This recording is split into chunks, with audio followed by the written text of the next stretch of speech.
今天是2020年9月11号。9月11号是个什么日子呢？9月11号是美国发生911，今年呢是第19个年头的纪念日。那么在今天的这个911的这个纪念活动上呢，川普总统和他的太太梅拉尼亚呢去参与了911美国的纪念活动。因为对于美国人来讲，911是他们一个沉重的伤痛，所以说美国驻华大使馆呢，他在微博上面也发表了纪念911的文章。但是呢，中国的这个网民呢，大量的小粉红呢，都在这个微博的文章下面呢去攻击美国。很多中国网民呢都祝贺美国呢天天911，你们911太好了。这就是中国现在这个无耻的小粉红和共产党组织的水军对美国进行的攻击，也就是美国遭受如此伤痛的惨痛。但是呢，中国人呢，就中国里面的这些网民，这些粉红网民呢，他们很高兴，他们总是把自己的快乐建立在别人的痛苦之上的。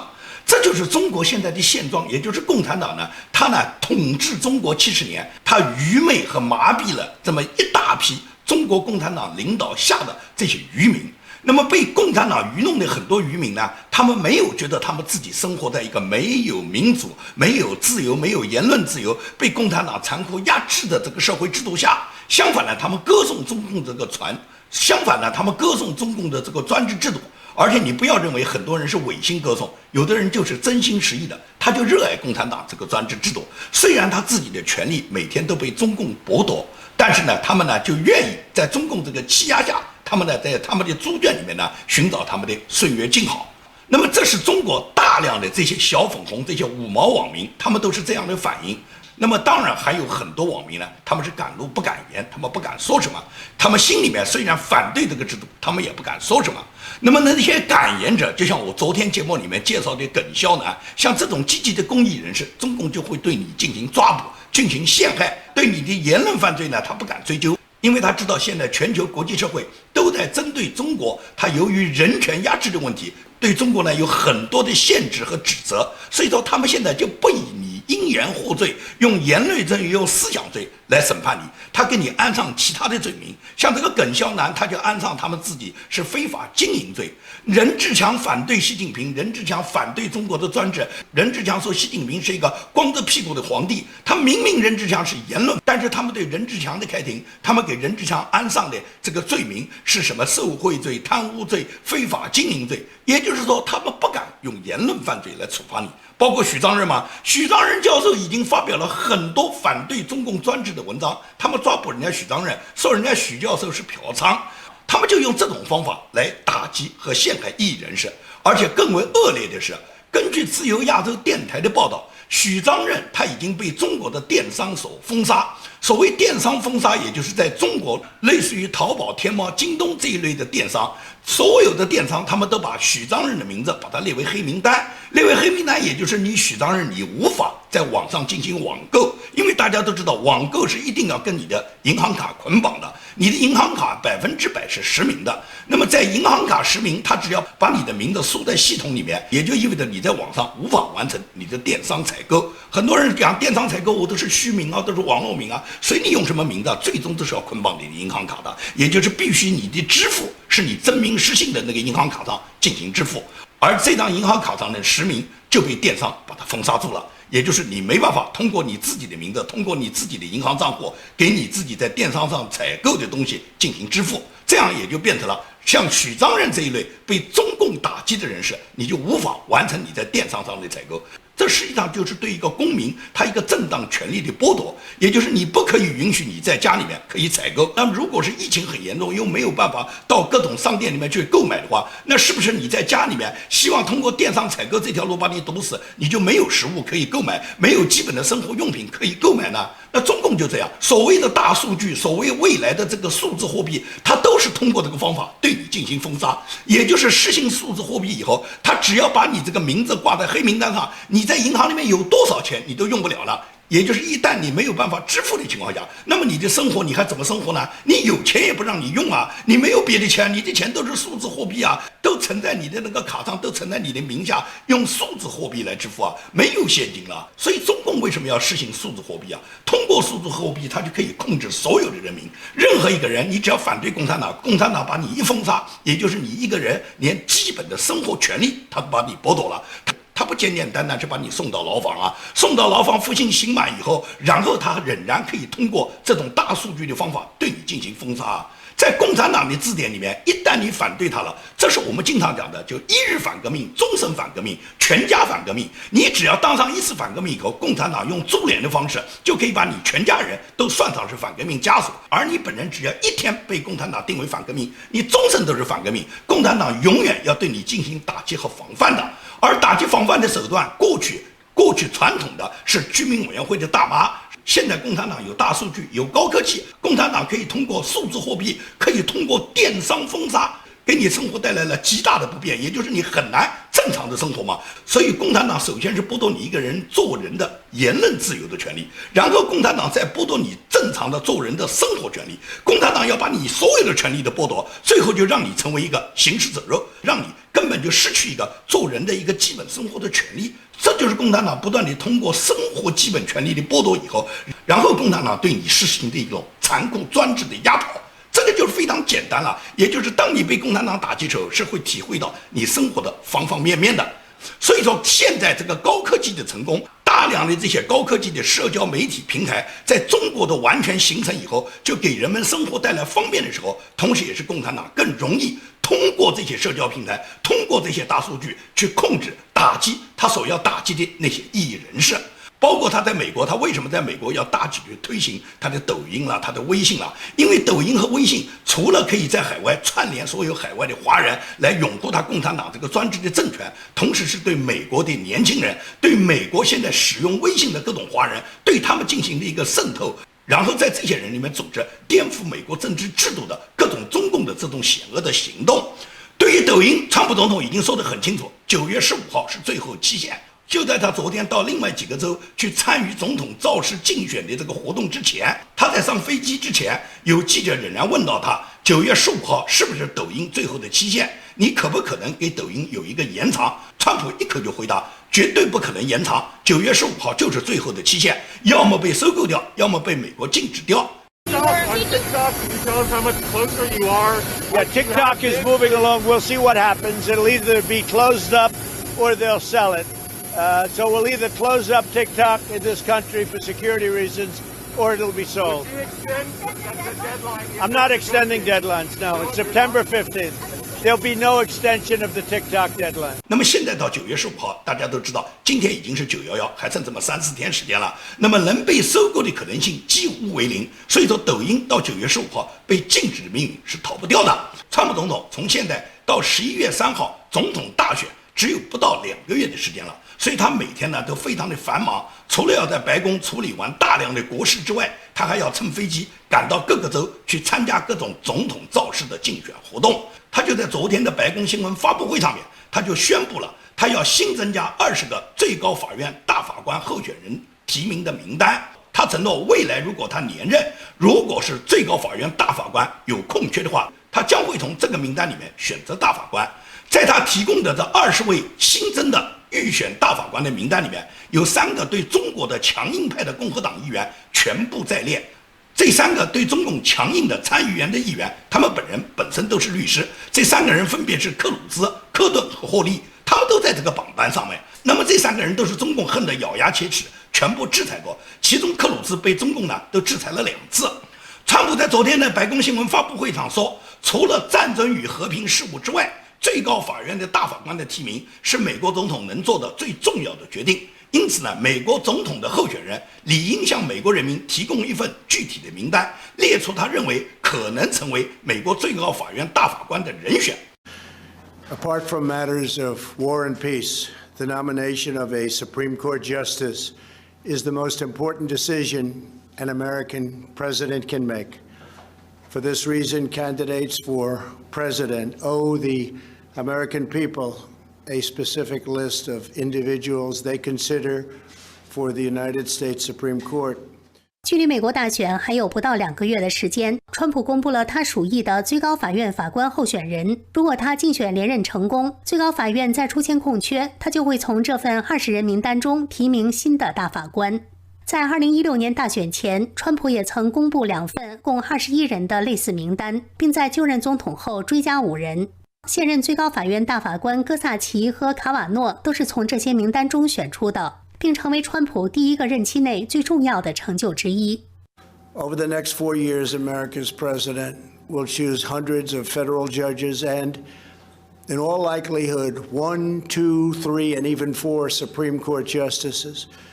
The outcome of these decisions will determine whether we hold fast to our nation's founding principles or whether they are lost forever. 川普还敦促民主党总统候选人拜登公开他制定的名单，以给选民机会进行甄别。Joe Biden has refused to release his list, perhaps because he knows the names are so extremely far left that they could never withstand public scrutiny or receive acceptance. 那么我们看到川普总统他提名了这么20多名大法官，但是他也指出，民主党总统的候选人乔拜登拒绝公布他的名单，因为呢，川普总统讲，他提供的那些人名单都是那些极左派，这些极左派是无法经得起公众对他们的审查的。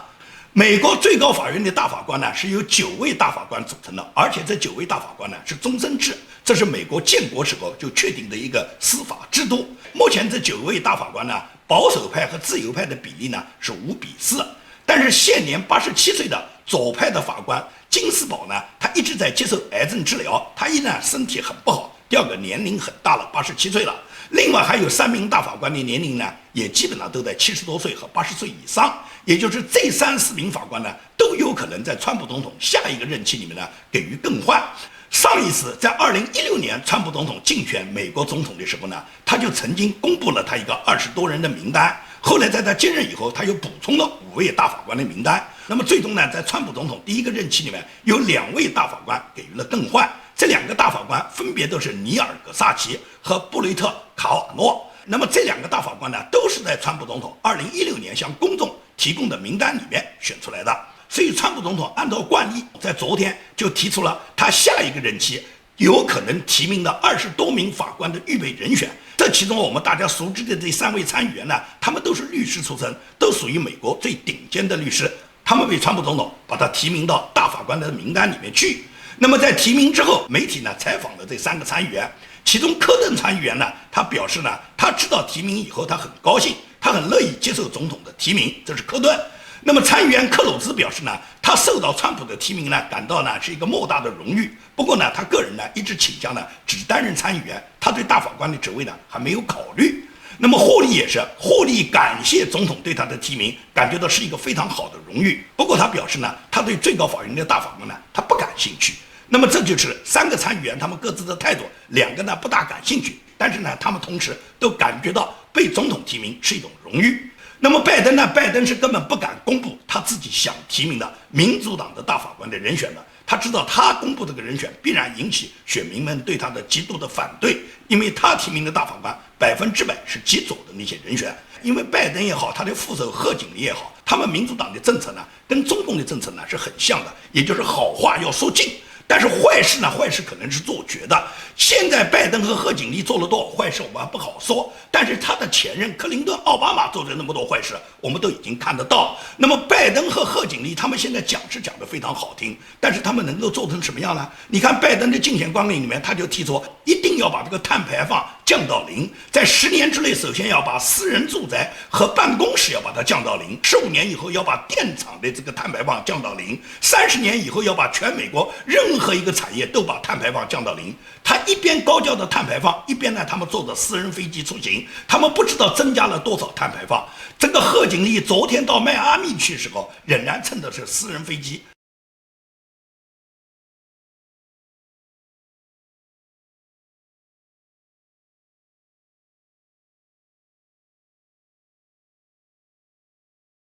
贺锦丽的老公他已经被爆出来，他是专门跟中国做生意、发中共财的一个律师。贺锦丽的老公叫任德龙，他合伙的这个欧华律师事务所几乎是全部做来自于中国和中共的各种公司的生意。他们这个公司里面还聘请了大量中共原来在体制内里面的一些专家，一些中共的一些合伙者。这些人甚至有的人是在中共的体制里面担任高级职务的，担任中共包括政委这样职务的人，他们都是这个欧华律师事务所的合伙人。那么这些人他们只做中国的生意。贺锦丽的老公任德龙，他所有的公司都来自于中国的业务，都是从中国生意上发财的。他如果当选了美国副总统，你说他能不照顾她老公的生意，能不照顾跟中国公司方面的关系，能不优先考虑跟中国发展关系，跟中共勾兑吗？所以说所有的事实都放在这里，美国的选民呢都应该擦亮自己的眼睛，看清楚你们究竟想要选谁。民主党的高调造势，但是他们的这个竞选的这个会议上面来不了几个人。而川普总统他的竞选造势，因为川普的行程非常繁忙，所以说他所有的竞选活动都是放在机场，也就是飞机落在机场，就在机场上搭一个临时舞台，川普总统就在这个舞台上面发表他的竞选演讲，所有支持他的人群就在机场跑到外面拦起来的那一块临时空地上面，然后对川普总统热烈的欢呼，很多人群里面都不断的爆发出We love you, We love you 的呼声啊。But we can solve those problems in a matter of literally minutes. Thank you.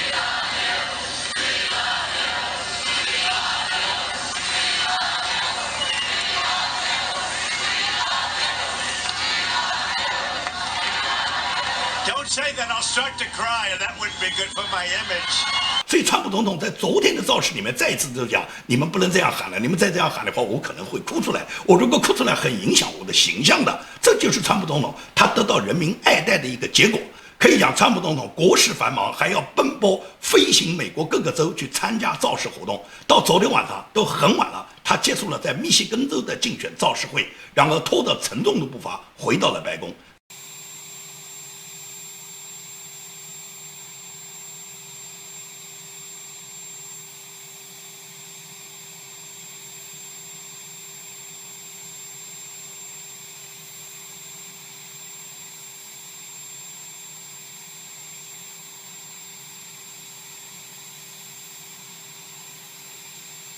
这时候已经是星星点灯了，而今天的一大早，他又去参加了美国的911纪念活动。所以说，川普总统他已经把他自己所有的时间都奉献给了美国人民。今天是911，所以911一大早，川普总统很忙。他一大早除了参加华盛顿纪念911的活动之外，他要赶往宾夕法尼亚州。他就在赶往宾夕法尼亚州的空军1号上面，川普总统和第一夫人梅拉利亚以及他的随行人员也在飞机上面向911的受害者做了一个默哀的活动。911对美国来讲是非常非常重要的一个日子，因为那一天因为这个恐怖袭击给美国人的心头带来一个巨大的伤痛。在911发生之后的那几天，当时川普总统他本人是人在纽约的。911发生后的那几天，人在纽约的川普总统他自己出费用，然后雇佣了几百个工人帮助他在纽约的现场清理各种废墟，在这个废墟里面寻找遇难者。也就是川普总统那个时候911发生的时候，和他15年以后去竞选美国总统1毛钱关系也没有，根本不是为竞选的需要，而是作为一个美国企业家他个人的良知和他的道德感。所以说，我们从当年川普总统率领的那几百个工人在废墟里面不断地翻找遇难者遗体的这个行动，我们就可以看出川普总统一直是有这种情怀的。因此来讲，今天川普总统他竞选，尤其是他第一个任期，我们已经看到了川普他做出了很多的贡献。当然了，很多人认为他打击中共没有像你想象的打击的那么狠，没有帮助你把中共一下子就把他搞灭亡。川普是美国人的总统啊，川普他就任美国总统，他的主要任务是为美国人民服务，他要知道美国再次伟大，他的口号不是讲消灭中共啊。所以说，我们要给川普总统时间。现在这个海外异议人士，包括一些维权律师，都发表一些十分奇怪的言论，说是反共不等于反专制，而且强调这个是常识。我不知道这是哪一门的常识，反共不等于反专制。在中国，反中共就是反专制，因为在中国没有比共产党再专制的。什么叫中共倒了不等于实现民主？可能仍然是专制，甚至更坏。这个话是共产党希望讲的，因为共产党就告诉你，如果共产党不在了，你们新扶助的一个政权弄不好也还是专制，说不定比我们还坏。按照这个理由，就是共产党就不要打倒，就不要推翻了嘛。反正要更坏一个政权，可能还会专制，还会比共产党更坏，那不就留着现在共产党就算了吗？所以说这些言论都是跟共产党五毛配合的言论，甚至是共产党散布出来的言论。中共倒了不一定实现民主，中共倒了，中国肯定是民主。就算不是实现民主，也不会比现在中共再坏的这个专制。全世界5000多年历史的各种政治制度，你能找出哪一个比中共更恶、更坏的一个专制制度？在中国，反专制就是反中共，反中共就是反专制。不要试图把中共和专制把它区别开来，在中国没有区别，把中共打倒了，专制就灭亡了。所以说，对于那些奇谈怪论，我们要保持足够的清醒。中共是什么？中共不仅仅是一个专制社会，中共还是一个野蛮社会。美国大使馆就在今天发表了《中华人民共和国虚伪宣传系统》的这篇文章。他这一篇微博文章是放在美国驻中国大使馆官方的微博上。他为什么发表这个文章？是因为美国驻中国大使他希望在中国的《人民日报》上发表一篇美国大使馆的社论，